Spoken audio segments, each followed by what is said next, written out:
श्री शिवाय नमस्तुभ्यं. हर हर महादेव. नमस्कार मैत्रिणींनो, स्वागत आहे तुमचं सर्वांचं मराठी शिवपुराण वास्तू टिप्स या चॅनलवरती.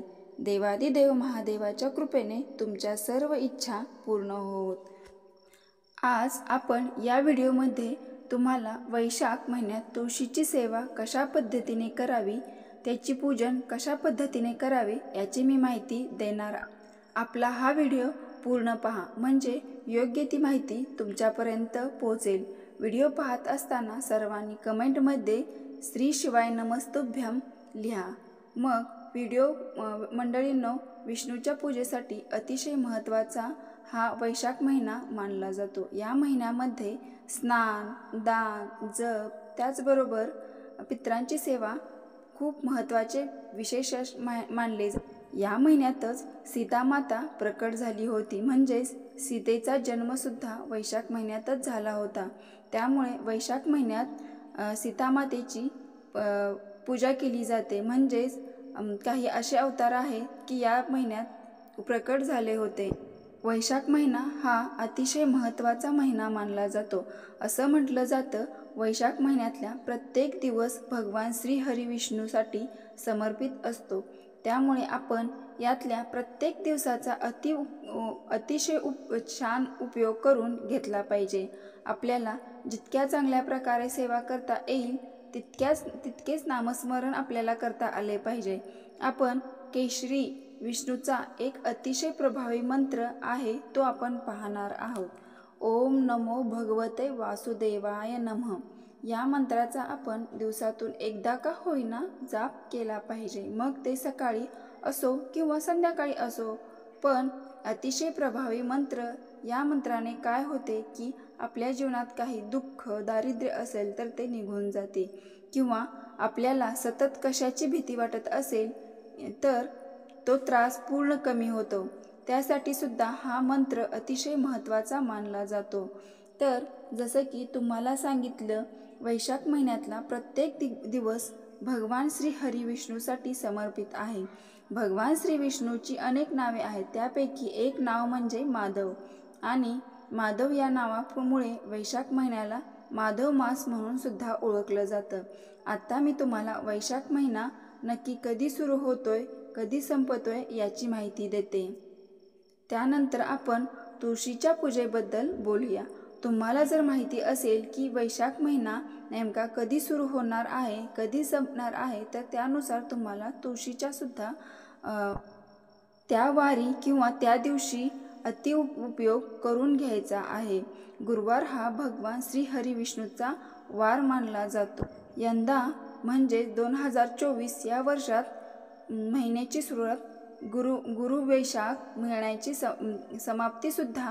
सुरुवात ही गुरुवार आणि समाप्तीसुद्धा गुरुवारनेच झालेली आहे. तर 9 मे 2024 रोजी गुरुवारची दिवशी वैशाख महिन्याला प्रारंभ होतो आणि 6 जून 2024 रोजी म्हणजेच गुरुवारच्या दिवशीच हा महिना संपतो. बघा किती छान असे तुळशीच्या सेवा करण्यासाठी आपल्याला मिळणार.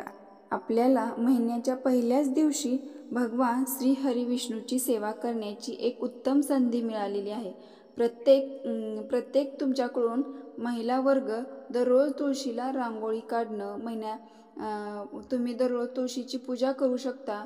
फक्त रविवारच्या दिवशी आपण तुळशीला स्पर्श करू शकत नाही. पण वैशाख महिन्यात खास करून आपल्याला जी सेवा करायची आहे ती सोमवार आणि गुरुवारच्या दिवशी करायची आहे. सोमवार आणि गुरुवारची खास सेवा सोडली तर इतर दिवशी नेहमीप्रमाणे तुम्ही तुळशीची जी काही सेवा करता ती केली तरी चालेल. सोमवारी तुम्हाला काय करायचे आहे, एक भांडे घ्यायचे आहे. असे भांडे घ्यायचे आहे की आपले दोन्ही हात त्या मातीच्या भांड्यात गेले पाहिजे.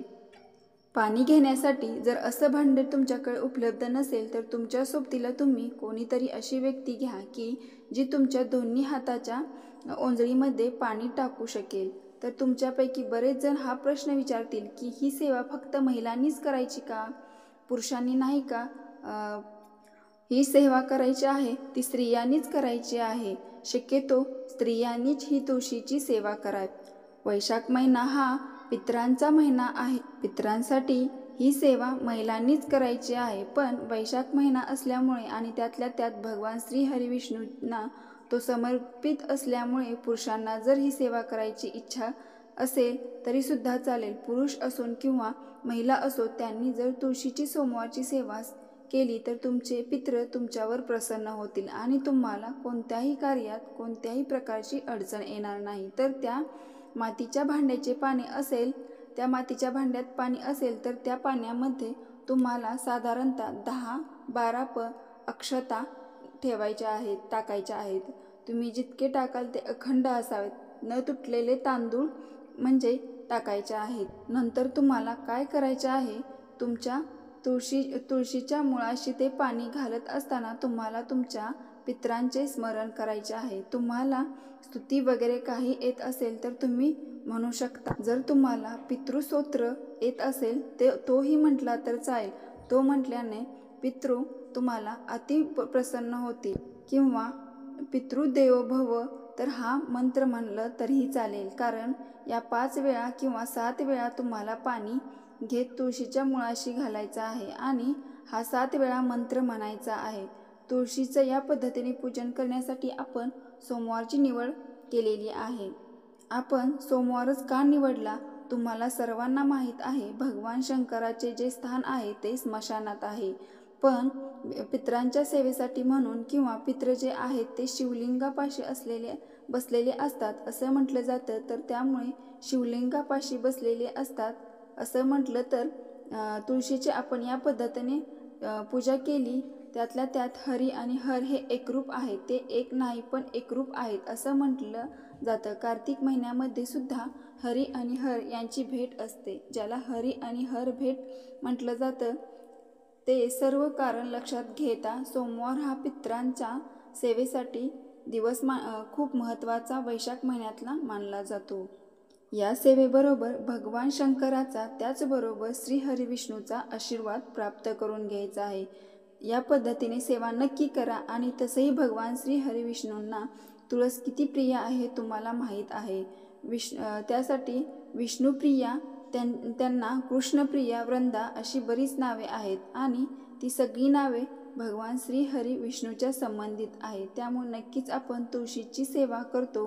ज्या दिवशी म्हणजे ज्या सोमवारी तुम्ही तुळशीची सेवा कराल त्या दिवशी तुळशीजवळ एक स्वस्तिक काढायला विसरू नका. तर ते स्वस्तिक तुम्ही तुमच्या घरात अष्टगंध असेल, गणगोणी असेल किंवा चंदन असेल याचा वापर करून काढा.